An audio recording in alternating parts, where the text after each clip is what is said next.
Thank you very much. Yes. Senator, I need some help understanding what you mean by holding people accountable. The president has sold pardons. Are those people who paid for the pardons going to lose their pardons? He has pardoned all the people who attacked the Capitol. Are those people going to their convictions going to resume? The people who have made money, including his family, off of his policies, are those people going to have to give their money back? Well, the pardon power that the president has is in the Constitution. And it is very broad and it's absolute. When the president pardons somebody That's it. for a crime, that's it. Yeah. So there is no, there's no addressing that issue at this point. For future presidents, I think we should have a discussion about putting some kind of guardrails on this kind of power, because I think this president has abused his right to pardon people. To answer your question, no, I don't think that is a thing. There are state laws. When somebody breaks a law in a state, that's a separate issue. Governors have pardon power. President can't protect them, those individuals from that. But some folks are going to get away with things because this president's broad power to pardon them. However, when, for the corruption that we are able to investigate, there needs to be consequences for this. And I think there needs to be investigations. The Department of Justice, by the way, is going to have to be put back together. Right. I mean, they fired some really good people, others left. It has been decimated. Can you do that in short order, in time for a new administration? It seems like the undismantling is going to take a hell of a lot longer than we think. There are folks that are planning on how do you do this quickly. Is that right? Yeah, not only in Project 2029, is that what it is, basically? Right. Not only in that agency, but in others. Yeah. How do you get the professionals back? What do you do about unqualified people being hired? What do you do about all these executive actions the president put in place that are just wrong? So there is discussion of that backstage? Yes. Okay. But again, how is somebody going to be held accountable? I haven't heard you mention that. You talked about something in the future that will prevent it, but for the people who've done these evil deeds now, how are they going to Give him one more crack. And then the president hasn't pardoned everybody in this universe around him. There's a lot of corruption. There's pay for play. Could he come in at the end of administration and try to pardon thousands of individuals? I don't know. That's something we will almost find out. preemptively or proactively, right? Eric and Possible. and Don Jr. Right. Yeah.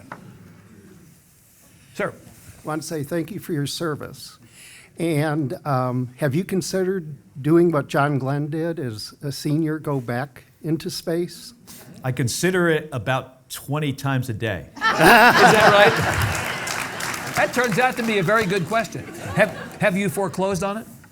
No. If there was a way for me to go back to the space station or go on a mission around the moon. If they call, you say yes. Yeah, I'm like, sign me up. Sign me up. Okay. Another one, sir. Hi. Hi. To touch on Iran, do you currently believe they have the enrichment infrastructure available to hit that 90% threshold to make nuclear weapons? So I got to be careful. I sit on the Intelligence Committee. We get a lot of information on this. There are things we know. There are things we don't know. They don't have the same capability they had before the Midnight Hammer operation last summer. Which is last year, right. But it did not obliterate all their capability. It did not obliterate the enriched uranium. It didn't destroy all the facilities. There are things that were significantly damaged. I think it's fair for me to say that in time and with some effort, they could put that capability, back together and move towards getting the uranium enriched to 90%. In time. In time. But not now. Not in 2 weeks with the Okay. Now, earlier in your speech, you brought on, or earlier in the talk, you brought on, like you talked about like bringing families together. Do you think there's a clear path to mitigating political polarization in modern America? Thank So you. And then we'll go to the next question. Thank you. what I was talking about, not families, I was talking, and I know there are problems within individuals' families. I hear that a Right. lot. Thanksgiving dinner. Yeah, I mean, I hear all the time, people don't talk to their siblings, kids don't talk to their parents because of the polarization we're currently facing. But that started somewhere. You know, I think maybe it didn't start with this president.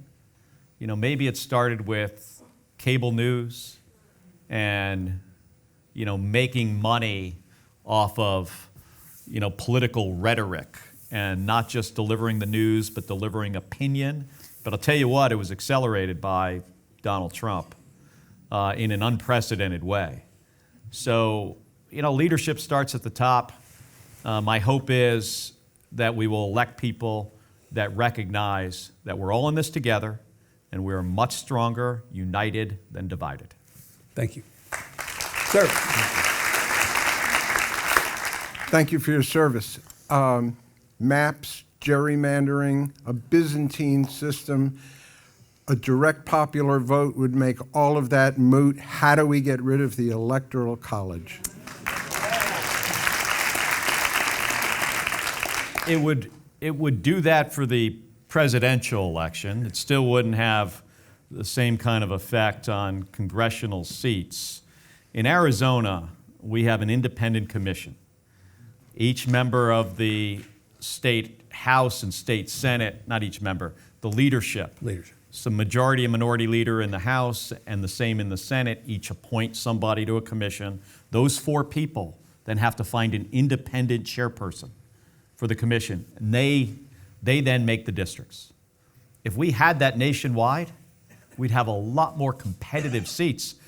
When Gabby was in Congress, there were maybe 45 competitive districts. She was in one of them. So she was a Democrat elected in a district that had about a 7% Republican registration advantage.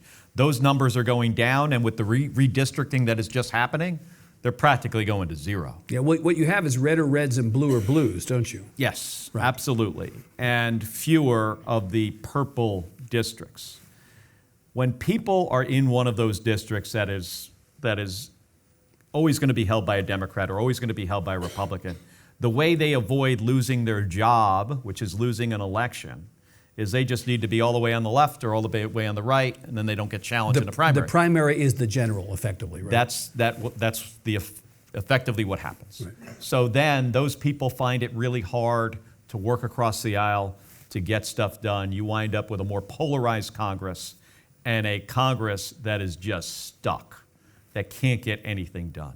If we had what we nationwide, and this was in the John Lewis Voting Rights Act, that you have independent bodies make these districts, our country would be in such a better place. And I know, I don't want to, you guys are here from Texas, I know you didn't decide to do this, but this current redistricting thing started in Texas, and then it is cascaded to all these other seats. As we say in Austin, what starts here changes the world, right? Yeah. You are the Republic of Texas. Yeah. Sir. Yes, I was wondering, in light of the history of the Constitution and then things like Federalist Paper number 10 and Federalist Paper number 51, do you think that the current president is exactly what the Founding Fathers had feared and had in mind when they started writing all this down? And then, just to throw a few more numbers in there, what's to stop someone from using, say, the 21st Amendment and then Federalist Paper 72 to get rid of the 22nd?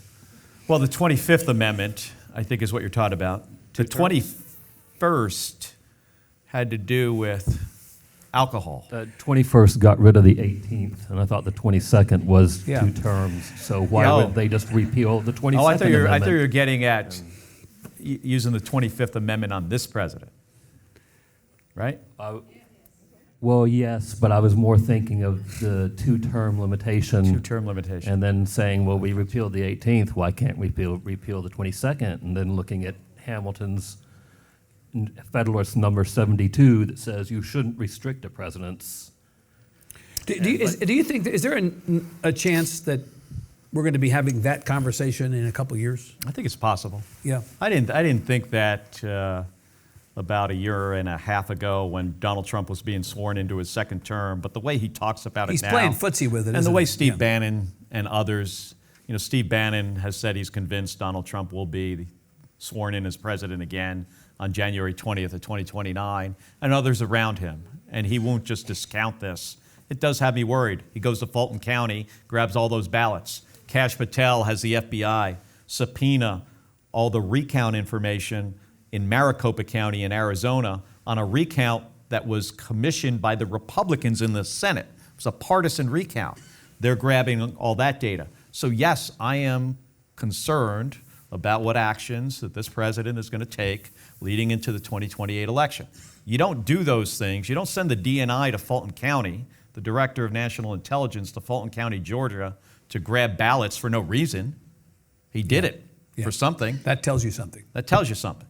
So, we could get into whether we should have, I think we are, what George Washington did, which he did not have to do, not to run for a third term, was a healthy thing for our democracy. Or John Adams to lose and leave. Exactly. Everybody up until FDR, ran a third term and a fourth term, and then we passed an amendment to stop that. I think that's healthy to have a president only for 8 years. Our founding fathers did not want to see somebody get into office and become a king, an authoritarian. That's not who we are. We fought a war to get away from that. You mentioned these, essentially checks and balances. I was in the chamber a couple weeks ago, with King Charles when he mentioned that specifically.